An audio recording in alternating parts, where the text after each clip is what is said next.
أعوذ بالله من الشيطان الرجيم. لله ما في السماوات وما في الأرض وإن تبدوا ما في أنفسكم أو تخفوه يحاسبكم به الله فيغفر لمن يشاء ويعذب من يشاء والله على كل شيء قدير. آمن الرسول بما أنزل إليه من ربه والمؤمنون كل آمن بالله وملائكته وكتبه ورسله لا نفرق بين أحد من رسله وقالوا سمعنا وأطعنا غفرانك ربنا وإليك المصير. لا يكلف الله نفسا إلا وسعها لها ما كسبت وعليها ما اكتسبت. ربنا لا تؤاخذنا إن نسينا أو أخطأنا ربنا ولا تحمل علينا إصرا كما حملته على الذين من قبلنا ربنا ولا تحملنا ما لا طاقة لنا به واعف عنا واغفر لنا وارحمنا أنت مولانا فانصرنا على القوم الكافرين.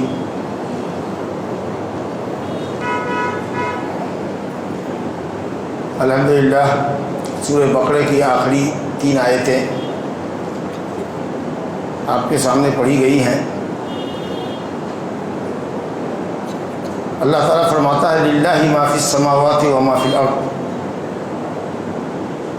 للہ خبر ہے اور اس کے بعد کا جو جملہ ہے ما فی السماوات و ما فی الارض یہ مبتدا ہے جو حصر کا فائدہ دیتا ہے. اللہ ہی کے لیے، کسی اور کے لیے نہیں، اللہ ہی کے لیے ہے ہر وہ چیز جو آسمانوں میں ہے اور ہر وہ چیز جو زمین میں ہے. یعنی آسمانوں اور زمینوں کا اور اس میں بسنے والی تمام مخلوقات کا، تمام موجودات کا خالق، مالک اور مدبر اللہ. اس ملکیت میں اور کائنات کی اس تدبیر میں کوئی اس کا شریک نہیں.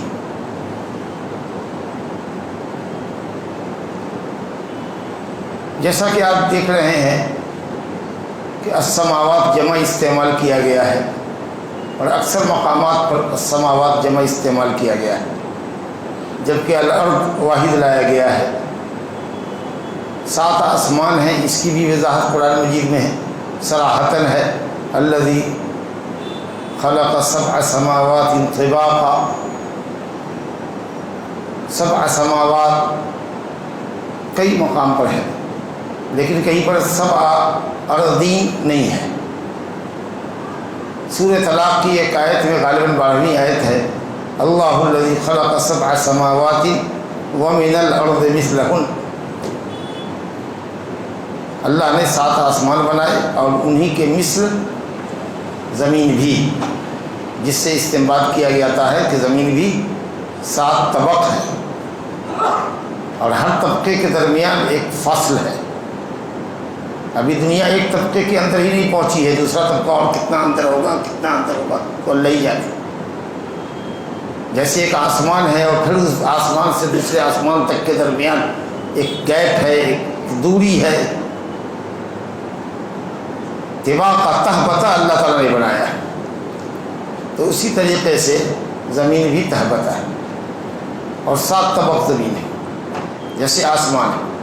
حدیثوں میں تو کئی حدیثیں آئی ہیں، صحیح ہے کی روایت ہے من ظلم قید الشبر من الارض طوقہ اللہ من 7 اراضین اور کما قال صلی اللہ علیہ وسلم کہ جس نے ایک زمین کسی کی ایک بالش زمین کسی کی ہڑپ لی تو اللہ ایک بالش بھر زمین 7 طبق زمین کی اس کے گلے میں ڈالے گا.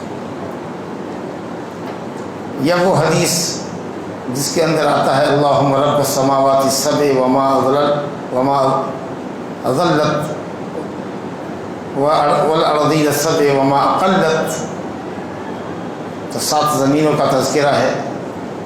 ایک حدیث ابھی سعید خدری کی ہے، اس میں کلام ہے کہ یا موسیٰ لو ان السماوات السبع والارضین السبع فی کفۃ وکلمۃ لا الہ الا اللہ فی کفۃ